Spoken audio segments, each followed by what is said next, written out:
Hello friends, welcome to crack DElEd CTET.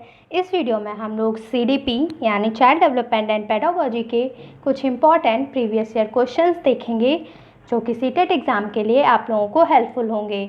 आप इन questions को as a mock test के रूप में भी सॉल्व कर सकते हैं और अपने स्कोर कमेंट बॉक्स में बता सकते हैं।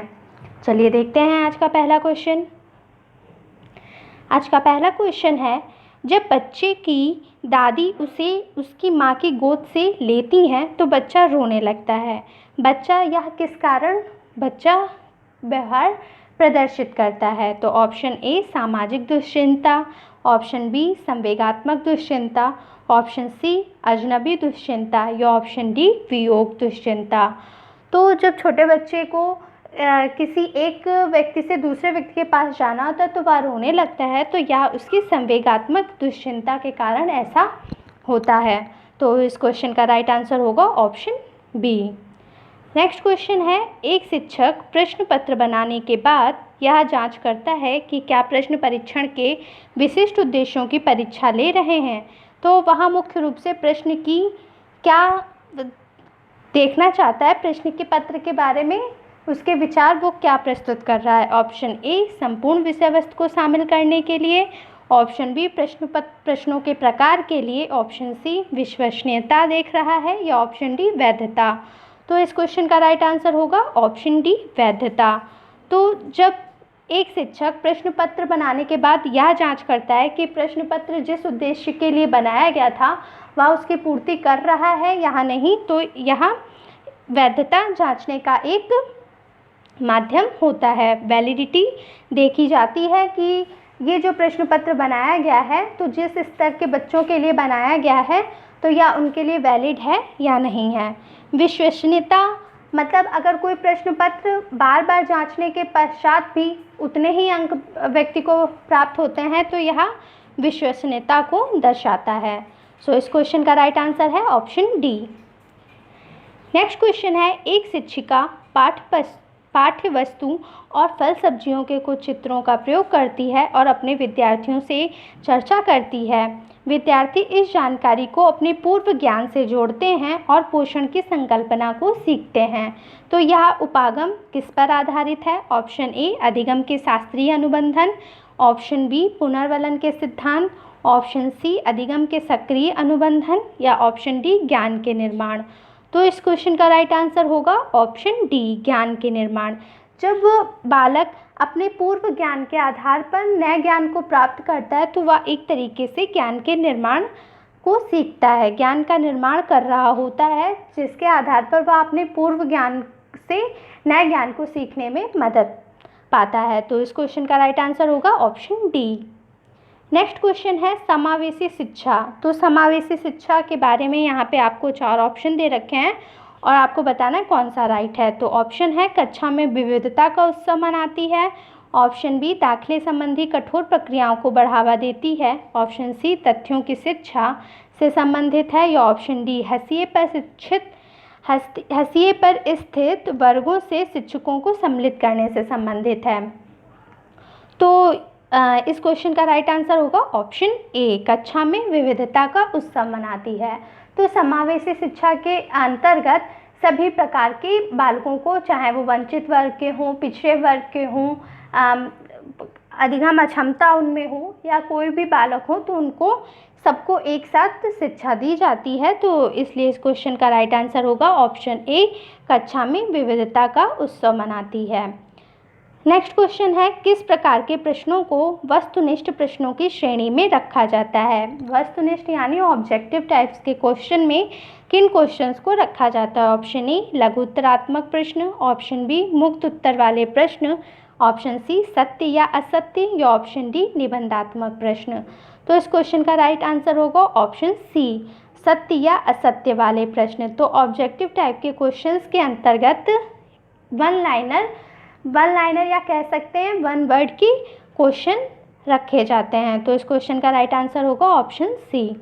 नेक्स्ट क्वेश्चन है, शिक्षा के संदर्भ में सामाजिकरण से तात्पर्य है? ऑप्शन ए अपने सामाजिक मानदंड बनाना, ऑप्शन बी समाज में बड़ों का सम्मान करना, ऑप्शन सी सामाजिक वातावरण में अनुकूलन और समायोजन, या ऑप्शन डी सामाजिक मानदंडों का सदैव अनुपालन करना। तो इस क्वेश्चन का राइट आंसर होगा ऑप्शन सी सामाजिक वातावरण में अनुकूलन और समायोजन। तो शिक्षा में सामाजिकरण से तात्पर्य होता है कि बालक समाज के वातावरण के साथ अनुकूलन और समायोजन कर सके। तो इस क्वेश्चन का राइट आंसर होगा ऑप्शन सी। नेक्स्ट क्वेश्चन है, जब बच्चा फेल होता है तो इसका तात्पर्य है कि ऑप्शन ए बच्चे ने उत्तरों को सही तरीके से याद नहीं किया है, ऑप्शन बी बच्चे को प्राइवेट ट्यूशन लेनी चाहिए, ऑप्शन सी व्यवस्था फेल हुई है, या ऑप्शन डी बच्चा पढ़ाई के लिए योग्य नहीं है। तो जब बच्चा फेल होता है तो इसका तात्पर्य यह हुआ कि व्यवस्था फेल हुई है, मतलब उसको उस तरीके से पढ़ाया नहीं गया है जिस तरीके से उसको सीखने की क्षमता थी उसके अंदर। प्रत्येक बच्चा अलग होता है, व्यक्तिगत भिन्नता को ध्यान में रखते हुए उसको शिक्षित करना चाहिए था, इसलिए इस क्वेश्चन का राइट आंसर होगा ऑप्शन सी व्यवस्था फेल हुई है। नेक्स्ट क्वेश्चन है, निम्नलिखित में से कौन सी प्रगतिशील शिक्षा की विशेषता है? प्रोग्रेसिव एजुकेशन की विशेषता कौन सी है? ऑप्शन ए केवल प्रस्तावित पाठ्यपुस्तकों पर आधारित अनुदेश, ऑप्शन बी परीक्षाओं में अच्छे अंक प्राप्त करने पर बल, ऑप्शन सी बार बार ली जाने वाली परीक्षाएं, या ऑप्शन डी समय सारणी और बैठने की व्यवस्था में लचीलापन। तो प्रोग्रेसिव एजुकेशन में ये नहीं कहा जाता है कि केवल पाठ्य पुस्तकों पर आधारित हो, तो इस क्वेश्चन का ये आंसर नहीं होगा।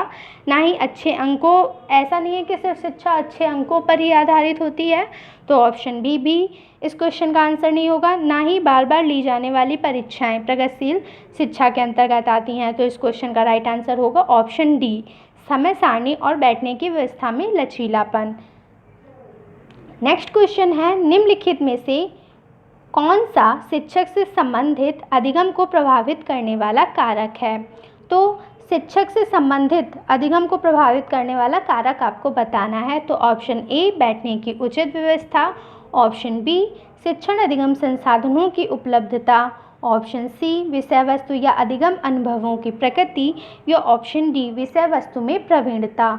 तो शिक्षक से संबंधित अधिगम को प्रभावित करने वाला कारक है तो विषय वस्तु में प्रवीणता।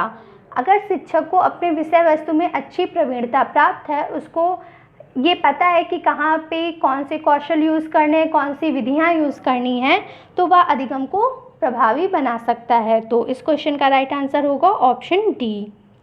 नेक्स्ट क्वेश्चन है, विद्यालय आधारित आकलन मुख्य रूप से किस सिद्धांत पर आधारित होता है? तो जो विद्यालय पर आधारित आकलन किया जाता है वह किस सिद्धांत पर आधारित है? ऑप्शन ए वह परीक्षकों की अपेक्षा शिक्षक अपने शिक्षार्थियों की क्षमताओं को बेहतर जानते हैं, ऑप्शन बी किसी भी कीमत पर विद्यार्थियों को अच्छे ग्रेड मिलने चाहिए, या ऑप्शन सी विद्यालय बाह्य परीक्षा निकायों की अपेक्षा ज़्यादा सक्षम है, या ऑप्शन डी आकलन बहुत किफ़ायती होना चाहिए।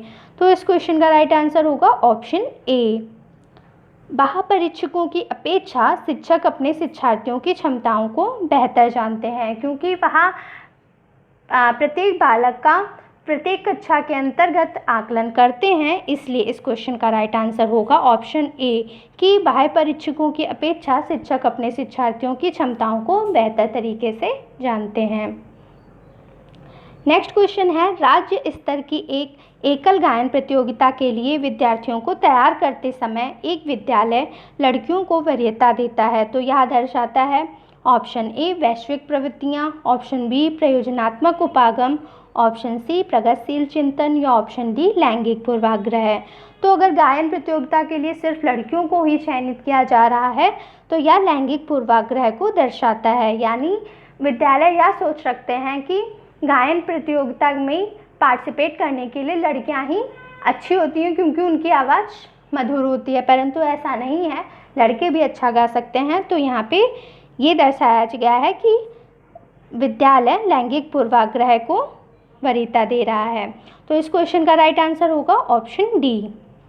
नेक्स्ट क्वेश्चन है, शिक्षार्थी व्यक्तिगत भिन्नता प्रदर्शित करते हैं, अतः शिक्षक को ऑप्शन ए सीखने के विविध अनुभवों को उपलब्ध कराना चाहिए, ऑप्शन बी कठोर अनुशासन सुनिश्चित करना चाहिए, ऑप्शन सी परीक्षाओं की संख्या बढ़ा देनी चाहिए, या ऑप्शन डी अधिगम की एक समान गति पर बल देना चाहिए। तो कठोर अनुशासन किसी भी अच्छी शिक्षा का पहलू नहीं होता है, ना ही ज़्यादा परीक्षाएं शिक्षा के लिए अनुकूल नहीं है, ना ही अधिगम की एक समान गति पर बल देना चाहिए। तो इस क्वेश्चन का राइट आंसर होगा ऑप्शन ए, सीखने के विविध अनुभवों को उपलब्ध कराना चाहिए, क्योंकि प्रत्येक शिक्षार्थी अलग अलग तरीके से सीखने में सक्षम होता है। कुछ श्रव्य सामग्री से अच्छे से सीखते हैं, कुछ दृश्य सामग्रियों के द्वारा। तो सीखने के विविध अनुभव शिक्षार्थी को उपलब्ध कराए जाने चाहिए। सो इस क्वेश्चन का राइट आंसर है ऑप्शन ए।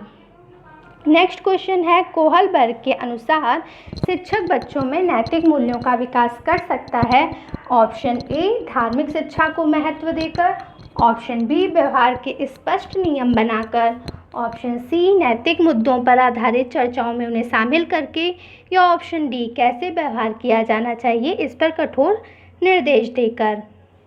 तो इस क्वेश्चन का राइट आंसर होगा ऑप्शन सी। कोहलबर्ग के अनुसार बच्चों को अगर नैतिक मूल्यों की शिक्षा देकर उन्हें चर्चाओं में शामिल किया जाता है तो उनके नैतिक मूल्यों को विकसित किया जा सकता है। तो इस क्वेश्चन का राइट आंसर होगा ऑप्शन सी, नैतिक मुद्दों पर आधारित चर्चाओं में उन्हें शामिल करके। नेक्स्ट क्वेश्चन है, विवेचनात्मक शिक्षा शास्त्र का यह दृढ़ विश्वास है कि ऑप्शन ए शिक्षार्थियों को स्वतंत्र रूप से तर्कना नहीं करनी चाहिए, ऑप्शन बी बच्चे स्कूल से बाहर क्या सीखते हैं या अप्रासंगिक है, ऑप्शन सी शिक्षार्थियों के अनुभव और प्रत्यक्ष महत्वपूर्ण हैं, या ऑप्शन डी एक शिक्षक को हमेशा कक्षा कक्ष के अनुदेशन का नेतृत्व करना चाहिए। तो इस क्वेश्चन का राइट आंसर होगा ऑप्शन सी, शिक्षार्थियों के अनुभव और प्रत्यक्ष महत्वपूर्ण होते हैं। तो विवेचनात्मक शिक्षा शास्त्र यह मानता है कि शिक्षार्थियों के द्वारा अनुभव की गई वस्तुएं और प्रत्यक्ष देखी गई वस्तुएं अधिक महत्वपूर्ण होती हैं। तो इस क्वेश्चन का राइट आंसर होगा ऑप्शन सी। नेक्स्ट क्वेश्चन है, मानव विकास को क्षेत्रों में विभाजित किया जाता है जो हैं शारीरिक, संज्ञानात्मक, संवेगात्मक और सामाजिक, ऑप्शन बी संवेगात्मक, संज्ञानात्मक, आध्यात्मिक और सामाजिक, मनोवैज्ञानिक, या ऑप्शन सी मनोवैज्ञानिक, संज्ञानात्मक, संवेगात्मक और सामाजिक, या ऑप्शन डी शारीरिक, आध्यात्मिक, संज्ञानात्मक और सामाजिक। तो मानव विकास के क्षेत्रों को मुख्यतः किन भागों में विभाजित किया है? तो इस क्वेश्चन का राइट आंसर है ऑप्शन सी, यानी मनोवैज्ञानिक, संज्ञानात्मक, संवेगात्मक और सामाजिक। नेक्स्ट क्वेश्चन है, बीजों का अंकुरण संकल्पना के शिक्षण की सबसे प्रभावी पद्धति है, ऑप्शन ए विद्यार्थियों द्वारा पौधों के बीज बोना और उसके अंकुरण के चरणों का अवलोकन करना, ऑप्शन बी श्यामपट्ट पर चित्र बनाना और वर्णन करना, ऑप्शन सी बीज की वृद्धि के चित्र दिखाना, या ऑप्शन डी विस्तृत व्याख्या करना। तो इन तीनों ही ऑप्शन में सबसे बेस्ट ऑप्शन है ऑप्शन ए, यानी विद्यार्थियों द्वारा पौधे के बीज बोना और उसके अंकुरण के चरणों का अवलोकन करना। इस प्रक्रिया में विद्यार्थी स्वयं भाग लेता है, यानी करके सीखता है, तो यह विधि सबसे अधिक प्रभावी होगी। तो इस क्वेश्चन का राइट आंसर होगा ऑप्शन ए। नेक्स्ट क्वेश्चन है, शिक्षण से अधिगम पर बल देने वाला परिवर्तन हो सकता है। तो शिक्षण पर अधिगम पर बल देने के लिए कौन सा परिवर्तन हो सकता है? ऑप्शन ए बाल केंद्रित शिक्षा पद्धति अपनाकर, ऑप्शन बी रटने को प्रोत्साहित करके, ऑप्शन सी अग्र शिक्षण की तकनीक अपनाकर, या ऑप्शन डी परीक्षा परिणामों पर केंद्रित होकर। तो परीक्षा परिणाम या अग्र शिक्षण की तकनीक या रटने को प्रोत्साहित करके अधिगम को बढ़ावा नहीं दिया जा सकता है। तो इस क्वेश्चन का राइट आंसर होगा ऑप्शन ए, यानी बाल केंद्रित शिक्षा पद्धति को अपनाकर अधिगम को प्रभावी बनाया जा सकता है। तो इस क्वेश्चन का राइट आंसर होगा ऑप्शन ए। नेक्स्ट क्वेश्चन है, वाइगोत्स्की बच्चों के सीखने में निम्नलिखित में से किस कारक की महत्वपूर्ण भूमिका पर बल देते हैं? तो वाइगोत्स्की ने किस कारक पे महत्वपूर्ण बल दिया है, तो ऑप्शन ए आनुवंशिकी, ऑप्शन बी नैतिक, ऑप्शन सी शारीरिक या ऑप्शन डी सामाजिक। तो इस क्वेश्चन का राइट आंसर होगा ऑप्शन डी सामाजिक। वाइगोत्स्की ने सामाजिक सांस्कृतिक सिद्धांत दिया था जिसके अनुसार बच्चे समाज में रहकर अच्छी तरीके से सीख सकते हैं। तो इस क्वेश्चन का राइट आंसर होगा ऑप्शन डी यानी सामाजिक। नेक्स्ट क्वेश्चन है, एक शिक्षिका अपने शिक्षार्थियों की विभिन्न अधिगम शैलियों को संतुष्ट करने के लिए वैविध्यपूर्ण कार्यों का उपयोग करती है, तो वह प्रभावित है। ऑप्शन ए कोहलबर्ग के नैतिक विकास के सिद्धांत से, या ऑप्शन बी गार्डनर के बहुबुद्धि सिद्धांत से, या ऑप्शन सी वाइगोत्स्की के सामाजिक सांस्कृतिक सिद्धांत से, या ऑप्शन डी पियाजे के संज्ञानात्मक विकास के सिद्धांत से। तो यदि शिक्षिका विभिन्न अधिगम शैलियों को प्रयोग में लाती है, तो इस क्वेश्चन का राइट आंसर होगा ऑप्शन बी, यानी वह गार्डनर के बहुविधि सिद्धांत से प्रभावित है, जिसमें गार्डनर ने यह बताया था कि प्रत्येक बालक में अलग तरीके से बुद्धि कार्य करती है और उनके सीखने की योग्यता उनकी बुद्धि पर आधारित होती है।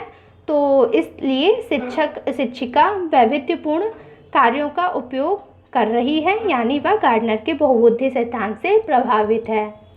नेक्स्ट क्वेश्चन है, निम्नलिखित में से कौन सा विकास का सिद्धांत है? ऑप्शन ए सभी की विकास दर समान नहीं होती है, ऑप्शन बी विकास हमेशा रेखीय होता है, ऑप्शन सी यह निरंतर चलने वाली प्रक्रिया नहीं है, ऑप्शन डी विकास की सभी प्रक्रियाएं अंतर संबंधित नहीं हैं। तो यह ऑप्शन गलत हो गया क्योंकि विकास की सभी प्रक्रियाएं अंतर संबंधित हैं, या ऑप्शन बी गलत हो गया क्योंकि विकास एक निरंतर चलने वाली प्रक्रिया जो कि जन्म से लेकर मृत्यु तक चलती रहती है, या ऑप्शन बी गलत हो गया विकास हमेशा रेखीय होता है, विकास हमेशा वर्तुलाकार आकार का होता है, यानी स्पाइरल मोड में चलता है या रेखीय नहीं होता है।